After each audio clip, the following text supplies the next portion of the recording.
Hello, welcome and good evening.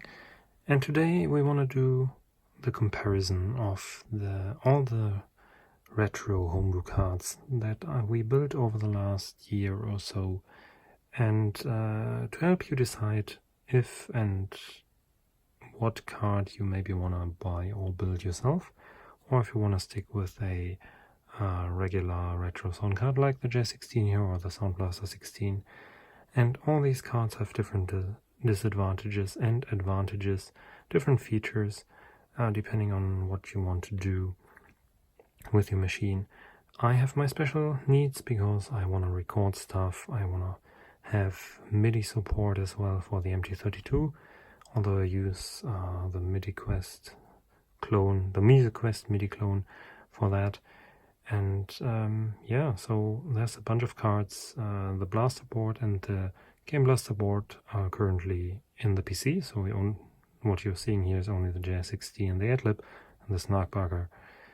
And we will have a look at the different configurations that, at least for me, are important.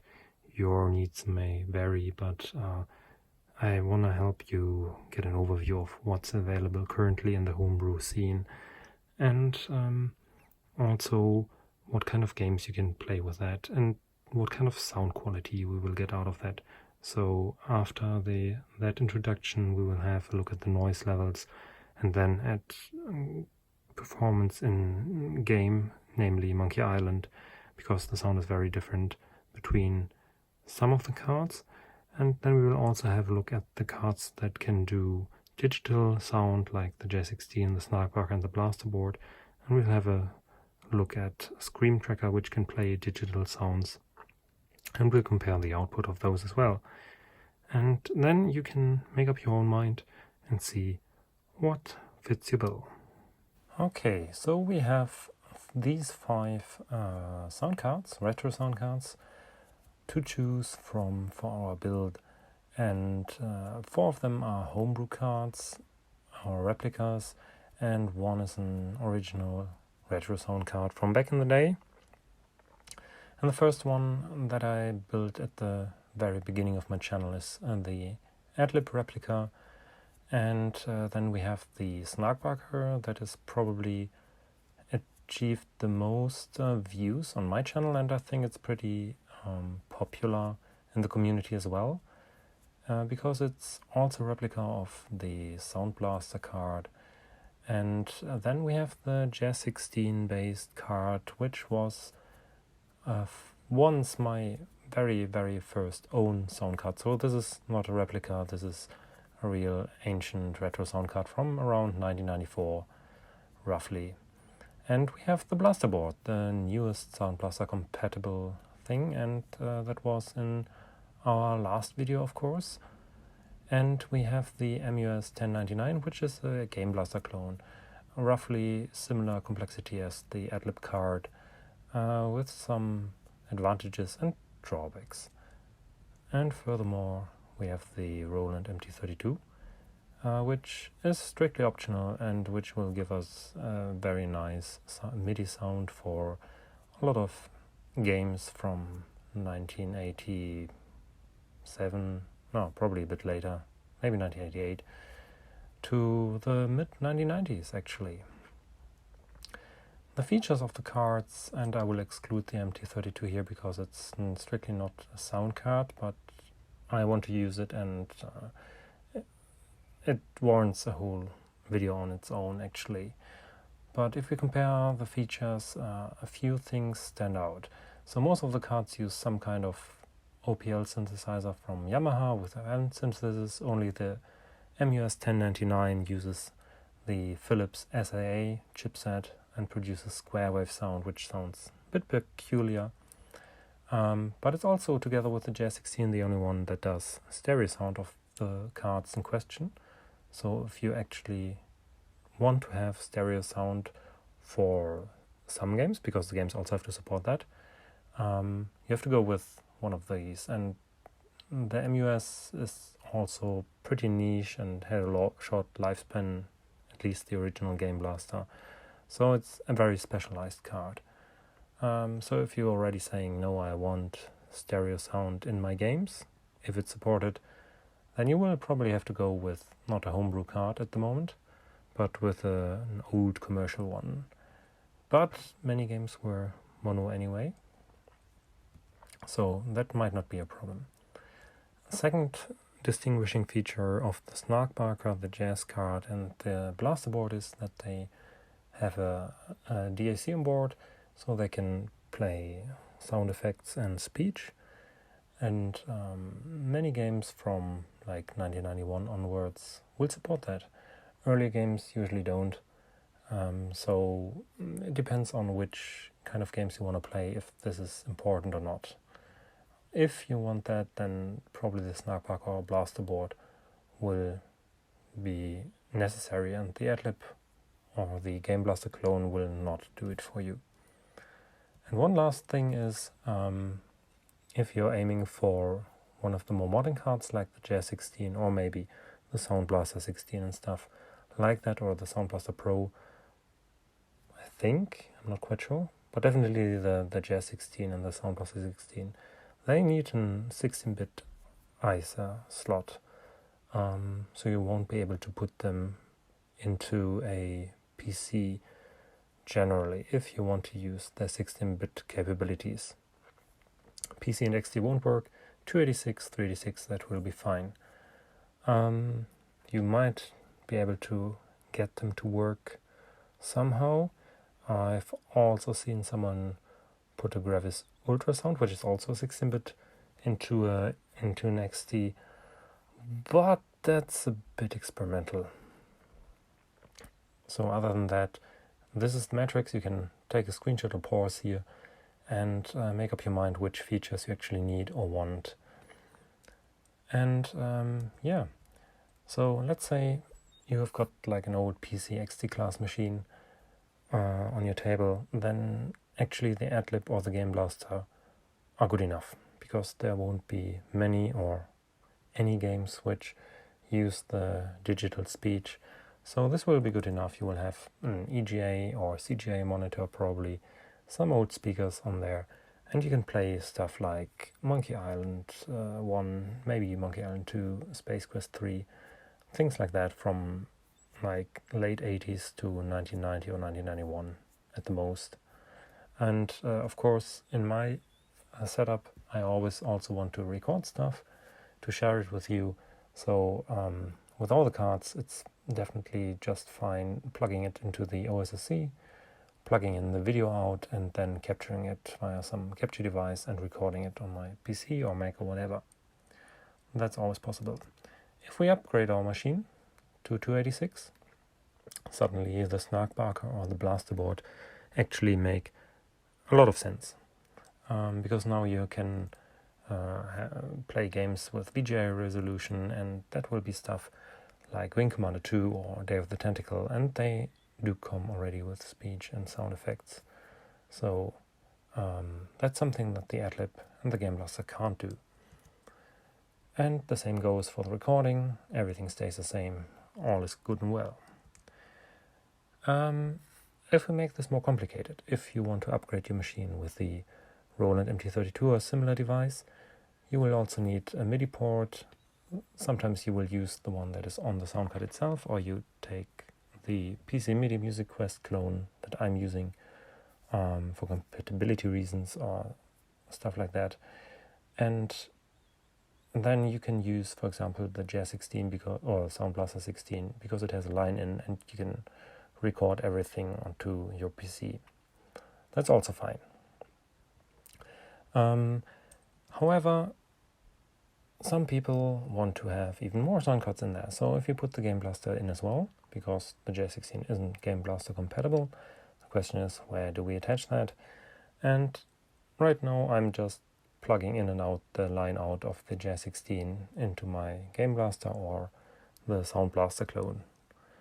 However, it will be much more simple if you buy a cheap USB mixer or something and then attach all that to your OSSC or your PC. That does make much more sense. And then, of course, instead of the J16, we can switch to the Blasterboard, because we want to go homebrew. We don't need the line-in functionality anymore of the J16. because the Blasterboard is playing only and doesn't have any input except for the CD and the speaker. So we can't mix the MT32 via the Blasterboard, but we need to do it via some external mixing device. And if you don't want that many sound cards, then you can just take the SnarkBarker, because the SnarkBarker is actually a Sound Blaster card with the Gameblaster card on there as well, with some added advantage that the MUS1099 actually has a pretty bad noise floor, and the SnarkBarker is actually already pretty good. So if you want to use as little cards as possible, the SnarkBarker can do all that for you. It can even do the MIDI interface, although only in the dummy UART mode and not in the intelligent mode that the Music Quest is doing, which you will need for a small handful of games. Plus the Music Quest is such a hassle-free solution, and you can even put on another Wave Blaster module in there, so it's more flexible. Yeah, and that's more or less the different options, and depending on what retro PC you got and what you actually want to do with it, there's quite a bit to pick from. For most people with very old PCs, probably the Adlib clone is the best. If you want to have a very low noise floor and nice Sound Blaster compatibility, then the Blasterboard is great. And if you want to have an all-in-one card, then the SnarkBarker is actually not bad, minus the problem of the bracket. And I will come to that in a later video, because I probably have a 3D printed bracket by then. Okay, so here you see at the top the noise levels under pure DOS prompt, running a bit of DOS controller and Turbo C for the Adlib. And as you can see, there is a very slight noise peak here and here where I did something and some disk I/O was happening. So you can probably hear it pretty well on your headphones. But let's try that. I'm not sure if I muted everything. Yeah, no, I muted everything. You can't hear anything. And if I play, for example, this part here of the Gameblaster clone, it's very loud. That was what you heard before. And if there's more disk activity, you hear even more and weirder clicks and hisses, and this is on normal volume basically. So the Gameblaster is pretty noisy. I guess a different revision will be able to alleviate that, but compared to the Blasterboard, for example, this is wrong. So compared to the Blasterboard, there's nothing, really nothing. It's extremely well done. The noise floor is minimal. So if you're out for the best sound quality, the Blasterboard is definitely the way to go. And the SnarkBarker isn't bad, but as you can hear in the next part, where we take a listen to Monkey Island and also to Playback and Scream Tracker, the SnarkBarker has a pretty strong high frequency filter, so everything sounds a bit muffled compared, for example, to the Blasterboard, which has a very high dynamic range. And I particularly like that, but some people probably want to have the original sound of the Sound Blaster, but that's up to taste. But from a pure hi-fi point of view, I would say the Blasterboard is definitely much better. The J16 isn't as bad either, but as I said, it's not a homebrew card. And if you want to be homebrew, then the Blasterboard is probably the best from sound quality.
So that's more or less it for today. You've seen quite the range of sound cards. You heard that most of the sound cards actually have pretty good and decent sound quality. The SnarkBarker is a bit muffled on the PCM output. The Adlib is quite nice, has somewhat high noise levels. The J16 is an overall good card, but of course not homebrew. The Blasterboard has excellent sound quality, but some drawbacks like no Gameblaster support and no inputs or MIDI port if you want to use that. And the Gameblaster itself is interesting, but it's a very rudimentary card with high noise levels, and you can basically replace it with the SnarkBarker and the Gameblaster upgrade. So pick your choice. The Blasterboard is definitely a great thing. The SnarkBarker is nice and a relatively inexpensive version of the Sound Blaster, because let's face it, the original 1.0 and 1.5 cards have become incredibly expensive. Same goes for the Adlib. An original Adlib card, you can't pay that basically, and this year if you build one yourself is something like 50 euros, whereas an original Adlib card will fetch prices upwards of 100 euros, maybe even 150 or 200 if boxed or anything. So yeah, it all depends on how much time and money you want to spend and which machine you have. I hope this was slightly informative, and I hope to see you back soon. And to make that happen, please hit the subscribe button, leave a comment, share your thoughts on what other cards you want to see, or what was your first sound card and do you still use it. And yeah, thank you and see you soon.